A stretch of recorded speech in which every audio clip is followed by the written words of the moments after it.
sound like I've done something terrible. I just have allergies and live in North Carolina. So I woke up this morning. It's Saturday. You know, Saturday is the only day that you can sleep in, right? When you have children. And of course, my 8-year-old with autism, he wakes up and it's like, at 6:50. I mean, every morning, honest to goodness, I have to drag his little ASS out of the bed, carry him to the toilet. It's just the darndest thing. But that's not really what I'm here to talk about. Though it is actually an interesting conversation.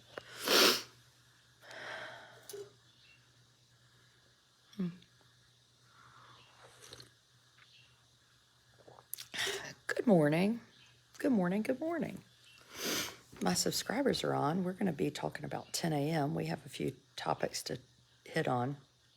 But I really did. I just woke up and was like, you watch the news and you read these articles and so we've had this pandemic. So yesterday, Amos, my littlest, we had Special Olympics. And I said to a friend out there, when did we have Special Olympics last time? Did y'all have COVID again? No, we've only had it twice, thank goodness.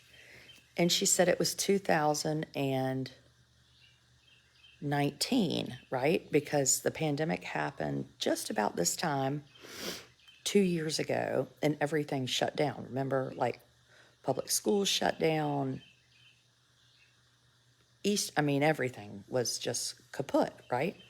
I remember for Easter 2 years ago, we all still really didn't know what was happening.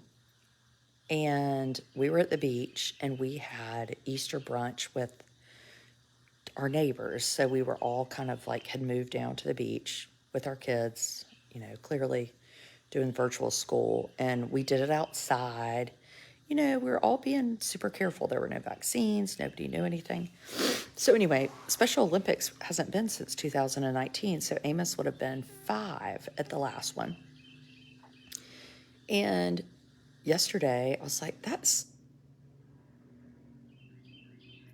2 years that's just gone by in a blip. I know this isn't subscribers, Joanne. I still do a lot of videos to my big group. I just do other things for my subscribers. Like tomorrow with my subscribers, Seton Tucker is coming on to talk about her interview with Alec Murdoch's brother, the South Carolina fella who's, bad times. Well, Lori's showing up. Lori, are you going to show up at 10 a.m.? We don't know. So anyway, we've had 2 years of this pandemic, right? And at the time, I'll tell you what I thought when it was happening. I was sort of like, this is kind of exciting. We're going to have 2 weeks. I remember the governor was like, we're all going to hunker down for 2 weeks. And I thought to myself, and still might think,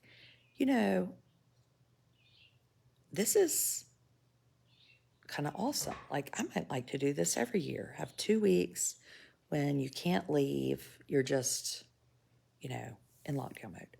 Well, now it's gone on and on and on and on. And where I live, my kids had school all last year. Amos never missed. He missed school because of COVID or because of exposure. He can't wear a mask, blah, blah, blah. But we still had school. Ramona, we'll talk about that at the 10 a.m. thing. We can have a little Q&A session. So anyway,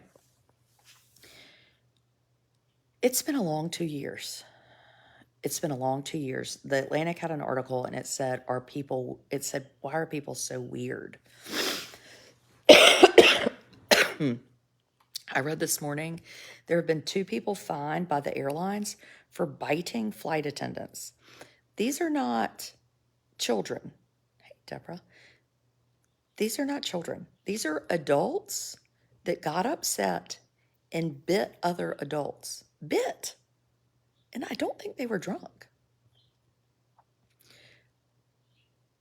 We've all a little bit lost our minds. And I'll tell you what, I have lost my mind. I feel like I'm more just, you kind of feel like you're more ready to explode a little bit. Or I do, if I'm going to be totally honest. Now, I have switched from Zoloft to Wellbutrin because I've been trying to lose weight anyway. But just a little bit keyed up, you know? Oh, good, I have a hair appointment Tuesday. A little bit keyed up, and it's really annoying. As a public health worker, I never stayed home. Well, so Megan didn't get to stay home. So Megan, there were some of you that didn't stay home. But I mean, I'm sure Megan, even public health, somebody had to stay home. If you didn't have a nanny and suddenly your 4 kids weren't at school, I mean, people had to quit their jobs, you know? I mean, it was no joke. And I could work from home, you know? Kathy just said, what mind? Okay. Well, maybe y'all don't agree with me. But anyway, I think I've lost my mind. I love my Wellbutrin. Yeah, so that's one thing. You know, the pandemic, I felt like I ate about 800 pounds of French fries. Hey, Sally. Look, I mean, I can't even talk to y'all. So Sally Hernandez is one of my most favorite people on the planet. And her daughter, Hanya, was the young woman who was kidnapped and murdered in Lumberton a few years ago. She was 13, and Sally and I got to be friends because I really started sharing her story.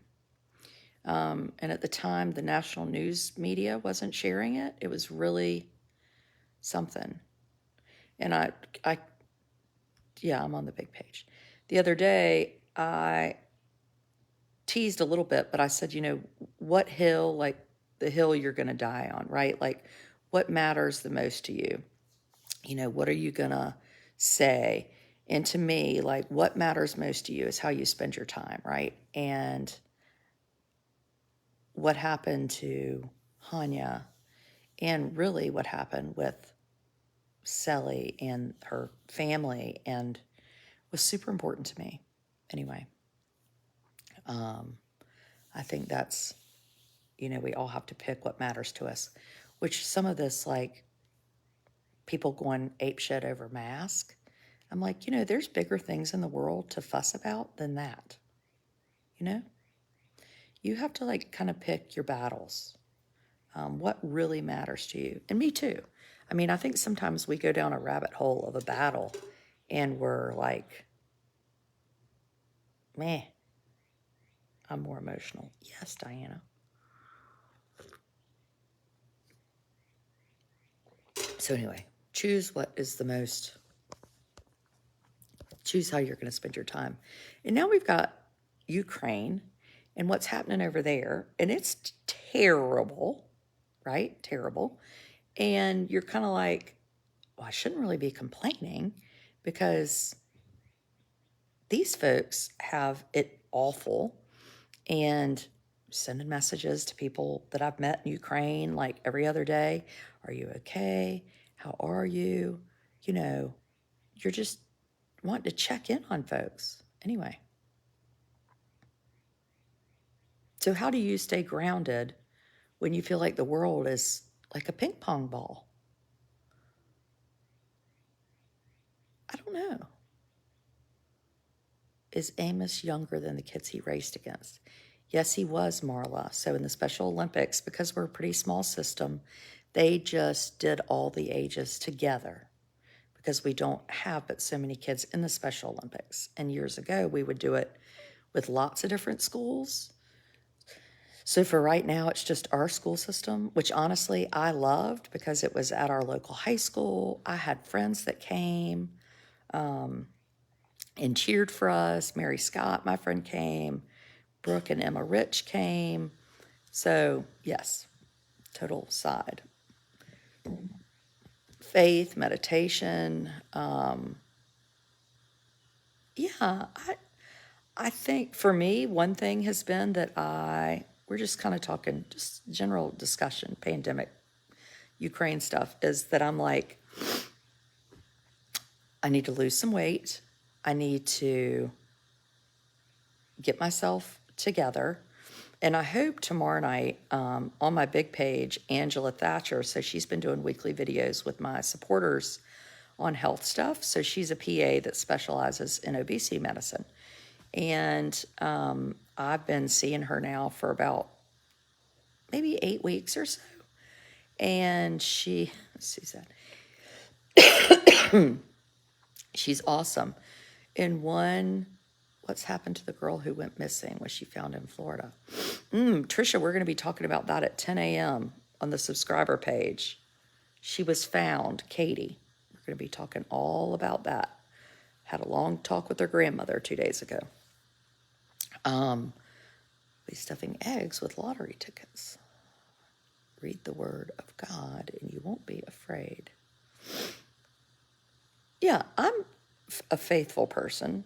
I am a faithful person. In fact, I watched yesterday, because I was so tired from the Special Olympics, the movie Ruby Bridges. Have you ever seen that? It's on Disney Plus. And the psychologist, so this little girl, Ruby Bridges, we all see this image of her going into school, but it really went through a whole year where she had her own teacher. And a psychologist saw her and said one way she really didn't suffer all these ill effects that he expected to see was because she believed in something bigger than herself. She believed in God and had faith, and it was super interesting to me. But anyway, so one thing I've been like is I'm going to lose some weight. And have you tried Optavia? Yes, I did. I did that a few years ago.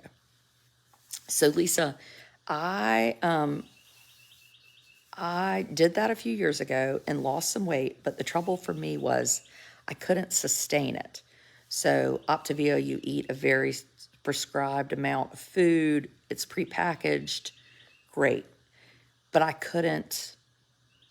it didn't work in my lifestyle. So I was paid to do a campaign on obesity medicine with MedIQ. And this Harvard physician who was awesome, she really taught me a lot about obesity is a disease. It's not just, you can't stop eating because you're, weak. And it really changed my thinking. And so Angela Thatcher, who is a friend of mine, agreed to come on and do these weekly subscriber videos. And she also is seeing anybody in North Carolina she can have as a patient, and then she helps people in other states or places find physicians for them.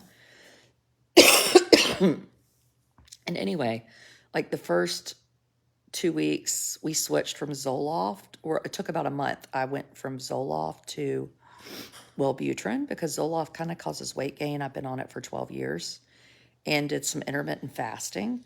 So it's all about, for me, and I think for her, finding what works for you that you can maintain for 5 years.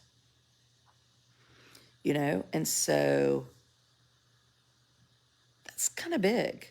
I've never thought of it that way. So what happened is I'll lose 20 pounds or 30 pounds or 25 pounds, and then I gain back that and a little bit more.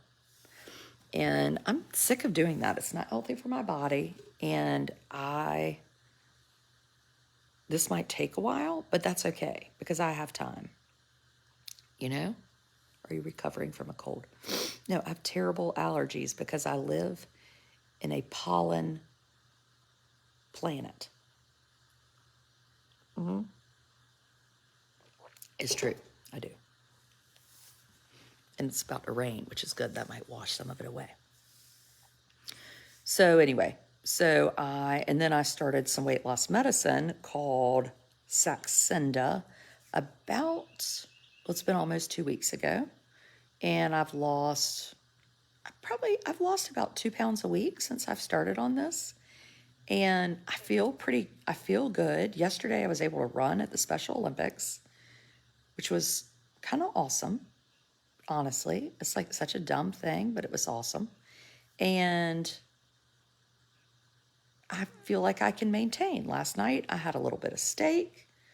I didn't even have salad. And I had some grits with a piece of shrimp and a couple tater tots, you know? Maybe I had salad for lunch. So I love that I can eat normal food, but I'm learning to eat less of it. And this medicine, honestly, it's giving me the mind of a thin person. It's like I am just not as hungry. I don't drive by McDonald's and feel like I have to go in the drive-through and get the frickin' sausage, egg, and cheese biscuit. And I don't know why people don't really want to talk about weight loss medicine.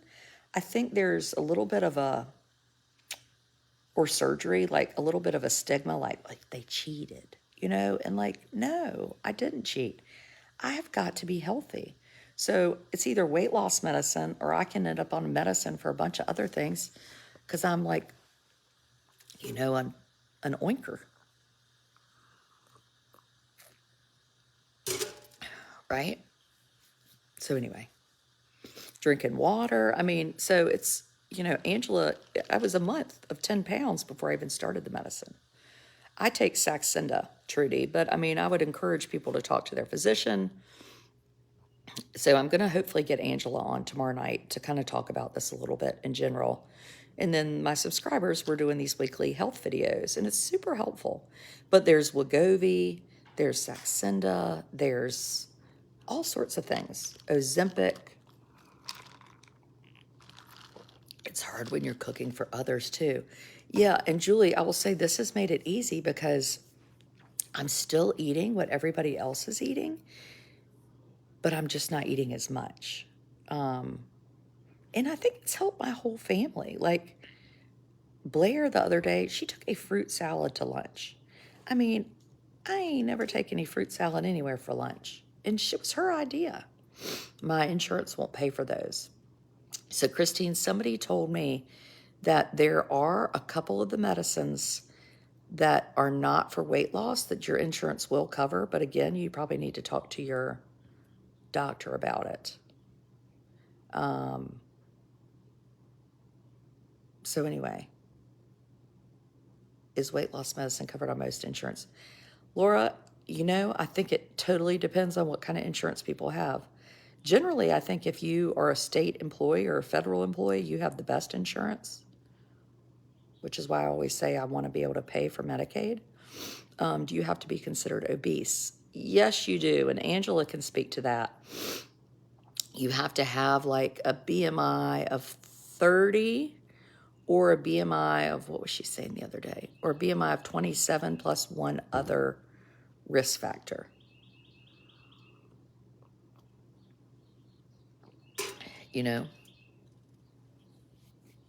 I'm in a weight loss program. And for some people, Optavia might work. Some people, Weight Watchers might work. Some people, lots of things won't work. But like today, we had our weekly subscriber meeting.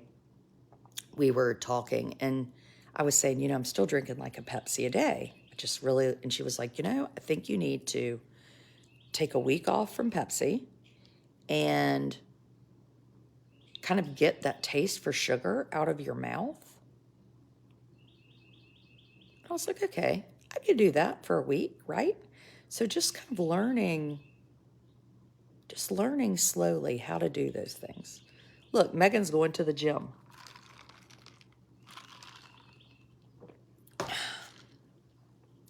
Megan, I did wake up and think, today might be the day that my husband and I could take a walk.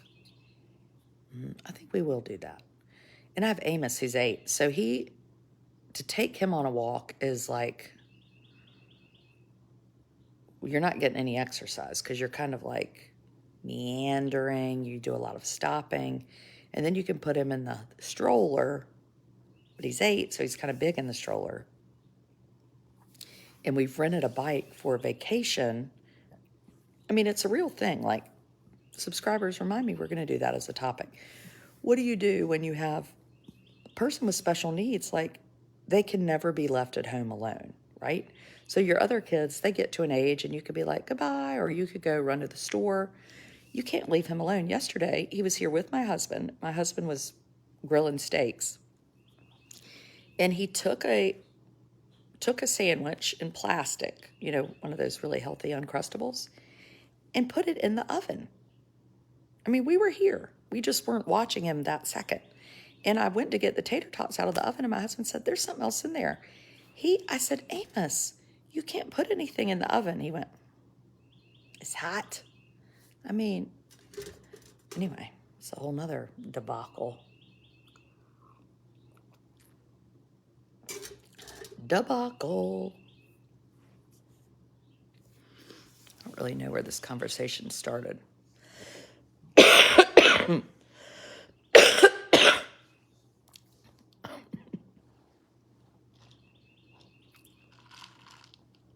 Look what somebody sent me.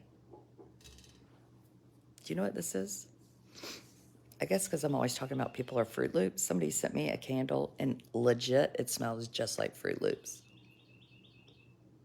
I mean, how do you even make a candle out of Fruit Loops? I have a lock on my oven, 2 kids with autism. God, a lock on your oven? I mean, Deborah, that Special Olympics was really fun, Deborah. We're going to talk about that this morning. It just was,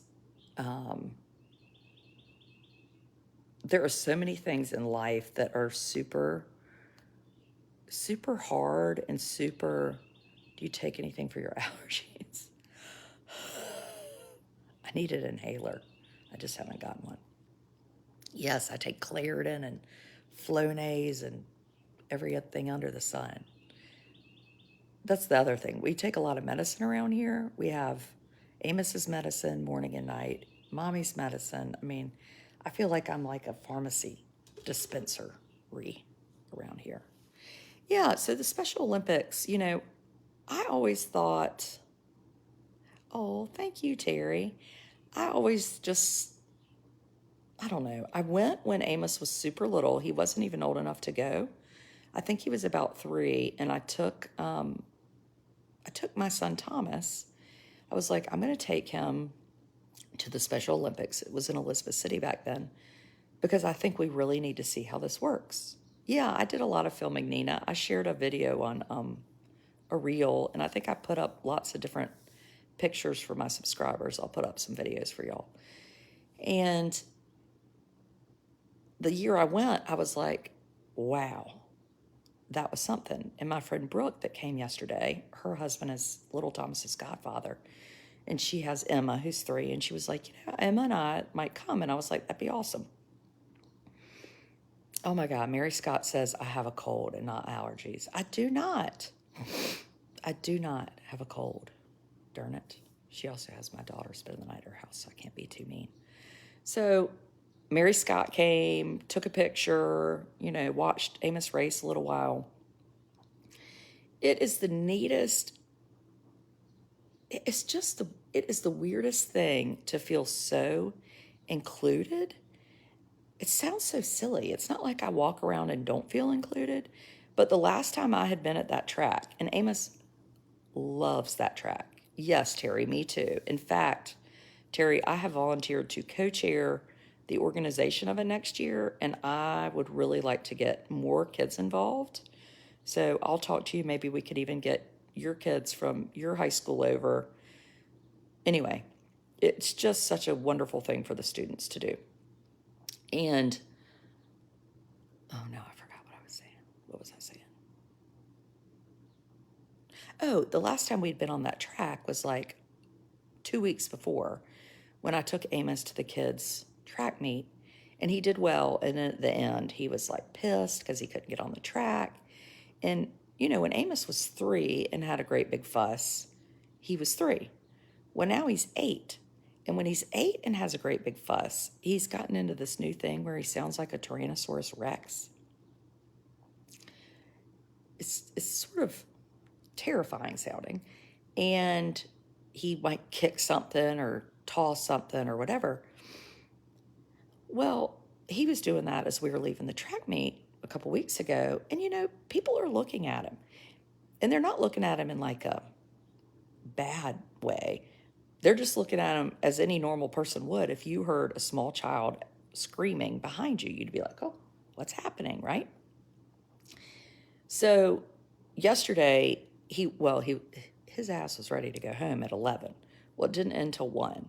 And I wanted him to, it's always this question of how much do you push? How much do you not? Like he was in a play 2 weeks ago, and he he did it. And of course, at the end, he was like, I hate that song, but he did it. So there's some things in life he's learning to do. And there are other things that we say, you know what, that's not that important. But I really wanted him to stick it out yesterday, not just because I needed him on that award stage, but because his teacher had organized it, Brady Richardson, with another teacher, Stacy Banks. They weren't paid to do that. They were volunteers. And I respected that they worked super hard on it, And there were all these people out there cooking hamburgers and hot dogs. There were high school students. There were middle school students. It was just incredible. And so I wanted to stay and see it through because they had worked hard.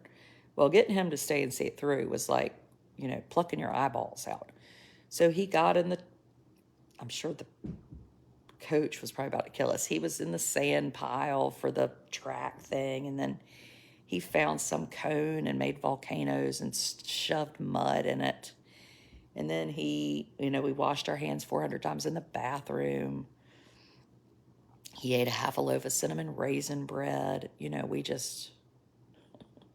Liza Bond, whose mom Bonnie is a subscriber and a really good friend, and she's like one of Little Thomas's oldest friends. She was like, Liza, be our buddy. So she like totally hung out with us all day, helped chase Amos, came back one time with him and he had lost his shoes and socks, I guess, because he had like basically swam in a puddle. But anyway, we stayed and made it. I love cinnamon raisin bread. You and Amos. Amos not only loves cinnamon raisin bread, he took his pack of cookies and made a cinnamon raisin bread cookie sandwich. True story. Really impressive. Meanwhile, there are all these like moms with kids with autism that are like, we're gluten-free. I'm like, we eat chocolate chip cookie sandwiches over here. Thank you, Kelly.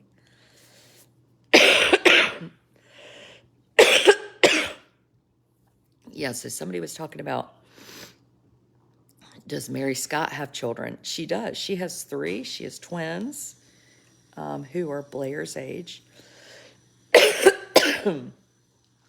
And Blair spent the night there last night. And then she has Cecilia, who is about a year younger than Amos.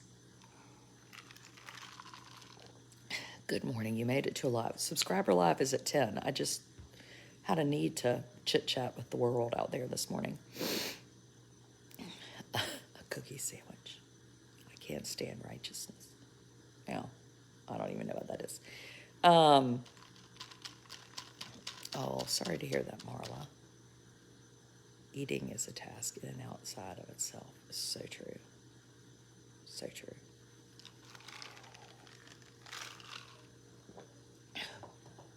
My friend, I did a video this week. I don't know if y'all saw it, but my friend Kate Swenson just wrote this book, Forever Boy. And she did a video with me. And I had picked out some of my favorite parts of her book, which are, so if you have a friend, if you know anybody whose child has autism, maybe it's a grandchild, maybe it's a cousin, maybe it's somebody at church or somebody at your child's school, I would go get it. I want y'all to see it. Her book is like kind of getting a glimpse into my heart, which is exactly why I started this blog in the first place. And it's just so good. It's so good. Forever Boy. It's just so good. And she talks about how, like, she learned when you never say never. This is my book, How to Write a Book Proposal. That's how far my book. Oh, God. And I had notes for my book. And this is my pit of an office. I mean, I got Valentine's cards.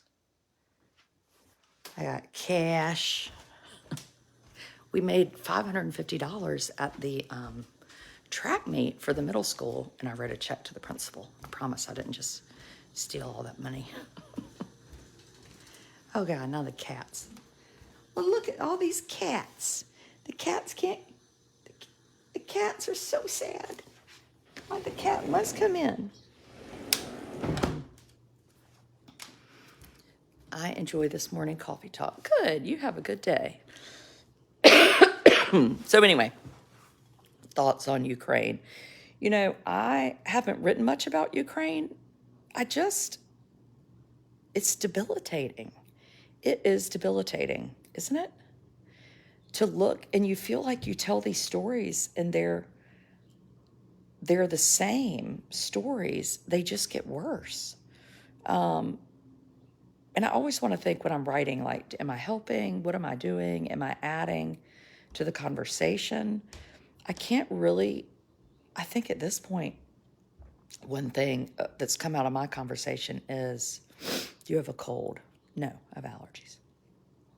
Is that, like, we have Madison Cawthorn, who is a congressman in North Carolina, who called Zelensky a thug. And so then I think, okay, well, my conversation really needs to be about him and, like, trying to make sure he doesn't get voted. Anyway, oh, here comes the dog. Now it's the next thing. Okay, my friends. Donna, we're going to be talking about Emily Pennington at 10 a.m. with my subscribers. We had a big board meeting last week and got big news for Emily Pennington. So, yes, we will be talking about Emily Pennington, Katie being found. There was one other big thing that happened this week. I can't remember. Anyway, yes. And then tomorrow night, subscriber page will be Seton Tucker and her interview with John Alec Murdoch's brother.